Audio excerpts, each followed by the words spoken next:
Daí galera, tudo bem com vocês? Bom dia, boa tarde ou boa noite. Eu me chamo Cássio, sou colecionador de jogos, né? Gosto bastante de videogame, é um hobby que eu tenho desde criança. E hoje eu queria falar um pouco sobre um jogo que eu tenho bastante carinho e boas lembranças. Nesse primeiro vídeo, né, nessa primeira instância, eu queria falar especificamente dele. Daí, posteriormente, eu faço análises e comento melhor sobre a minha percepção do jogo, que é o Super Metroid. Eu tenho aqui na coleção, aí depois eu pego para mostrar para vocês, mas queria falar especificamente da minha experiência com ele quando eu era para adolescente e adolescente. É engraçado, esse jogo fez parte da infância de muitas pessoas, né? E eu morava na época lá em Capão da Canoa, né, no Rio Grande do Sul.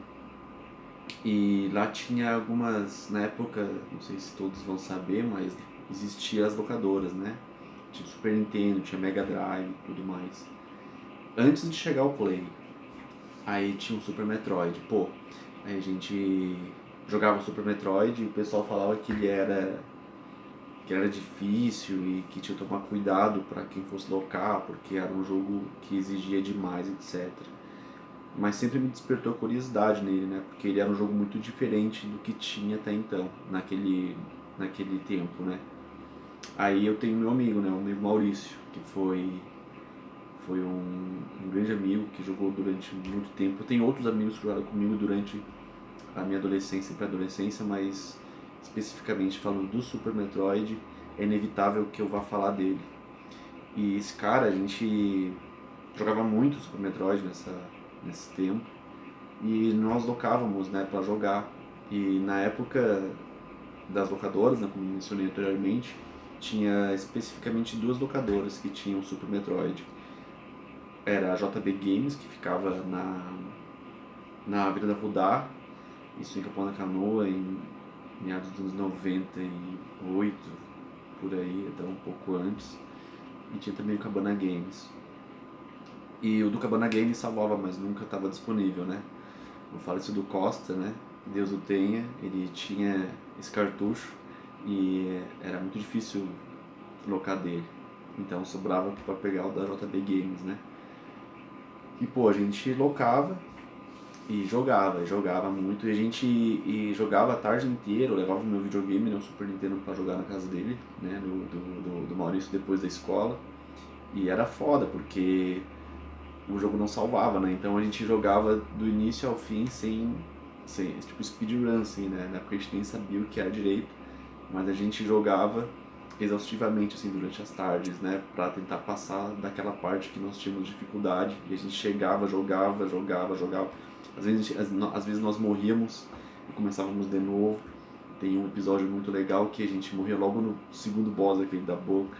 E, pô, a gente lutava pra chegar lá com vida, chegava e morria lá e tudo de novo. E assim a gente ia jogando, né? Teve vezes que a gente jogou em casa também, né? Na minha casa, lá em Capão da Canoa, no Rio Grande do Sul. E a gente ia até altas horas da noite jogando Super Metroid pra terminar ele. Porque as cenas finais eram muito legais, assim, né? E não tinha nada parecido na época. E foi uma experiência muito massa. Era muito louco, né? Esse meu amigo, o Maurício, a gente conversava, né, filosofava do jogo, porque pra gente, a gente sabia que era uma mulher ali que explodia, quando morria e tinha um corpo feminino.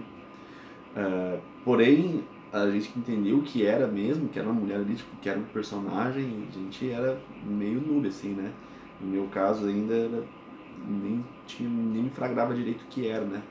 Porque tinha muito poucos jogos naquela época com personagem feminino, assim, né? E eu achava que era um robô, assim, né? Perdido no espaço, num planeta, né? Hostil e um jogo de sobrevivência. O ambiente do Super Metroid é uma coisa muito diferente, e não tinha nada igual na época, assim. Tanto que tinha o Resident Evil 2 depois, né? Resident Evil 1, os Resident Evil mesmo, ele tinha uma ambientação parecida, assim, né? Com backtracking e tudo mais.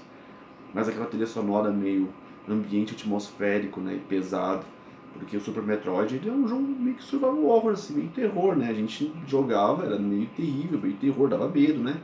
meu amigo Maurício, ele falava inclusive que ele não pegava, que a Samus não pegava as vidas, né, aquelas bolinhas rosa. Ele falava que era tipo os átomos, assim, tipo, a gente viajava. Era muito divertido. E o cérebro no final e tal, é mó terror, assim, muito terrível, era muito horrível. E é engraçado porque depois de tudo que a gente locava o Super Metroid na JB Games, depois que a locadora fechou, eu fui lá na locadora, né, fechada já, fui na casa do dono da locadora e pedi para ele ver se ele não tinha disponível ainda para venda, porque estava se desfazendo, e acabei comprando. Eu tenho ela na minha coleção até hoje, né? Posteriormente, anos mais tarde, eu adquiri uma que salva e tudo, né? Depois eu coloco, eu faço uns gameplay para mostrar para vocês, para jogar no Super Nintendo. Mas é engraçado porque o cartucho que ficou na minha memória foi aquele piratinha que não salvava. Porque a gente jogava a tarde toda e assim por diante até a gente terminar. A gente conseguiu terminar, mas era sempre um desafio, sabe? Sempre era um desafio. Tem meu amigo Rafael também. O Rafael foi um cara também que jogou junto comigo em momentos muito especiais de Super Metroid. Teve uma locadora, né, do Diego, que ficava próximo à casa do Maurício também ali, sabe? Eu não me recordo agora o nome do mercado, mas tinha pra chegar na General Osório, em Capão na Canoa, tinha uma rua ali e tinha uma locadora do Diego. E era numa casa, né? Eu me lembro uma vez que a gente pagou altas horas lá pra jogar e eu tinha o Super Metroid e a gente jogava e chegava a galera assim em volta, atrás da gente, né? Ali observando a gente jogar, né? Os macetes, os truques. Era bem maneiro, porque eu me lembro do falecido Costa falando dos mísseis, de onde é que estavam, para procurar eles, que eles estavam escondidos, né? E eu tenho uma memória boa disso. O Anderson, que era a pessoa também que cuidava na época ali do Cabana Games, ele também jogava e a gente trocava ideia do jogo pra descobrir o que mais tinha, né? Porque a gente nunca sabia quantos mísseis eram certo, assim, né? Era bem maneira. Era bem maneiro, né, no jogo. Então essa, assim, é uma breve experiência, assim, um momento de lembrança e reflexão, assim. É um jogo que marcou muito a minha vida e, pra mim, Super Metroid é um jogo incomparável, assim. Ele tá, pra mim, no top 10, assim, no top 1. Ele tá nos 10 melhores jogos pra mim. E ele tá no ápice, assim, né. Momentos muito bons de uma época maravilhosa que eu joguei ele. Tem boas lembranças. Joguei ele agora no Wii U, né? Que eu peguei ele no Wii U, versão digital, e tenho ele na mídia física. É um jogo que antes dele não tinha nada igual e depois dele as coisas se transformaram. Até hoje eu busco nos jogos atuais essa referência de Metroid, né? Que tem sempre a ida e volta, pegar e tem que vai, tem que não vai. É bem louco. Teve o Eduardo, né? Posteriormente, que eu vou comentar em outro vídeo do Metroid Prime, que a gente ficou pilhado também para jogar, justamente porque era a continuação, né, do aclamado Super Metroid. Então, foi muito massa também, mas eu vou deixar para um outro vídeo comentar especificamente do Metroid Prime e vou referenciar aqui o Eduardo, que também a gente pegamos ele pegou no Day One e nós jogamos aí no ano do lançamento do Metroid Prime. Foi uma euforia só também. Mas é isso, galera. Se vocês também têm alguma experiência com o Metroid, ou tem uma história para contar aí pra gente, pô, comentem nos comentários aí. Eu vou ficando por aqui então. Até o próximo vídeo. Eu vou começar a trazer vídeos aqui de experiências e análises também.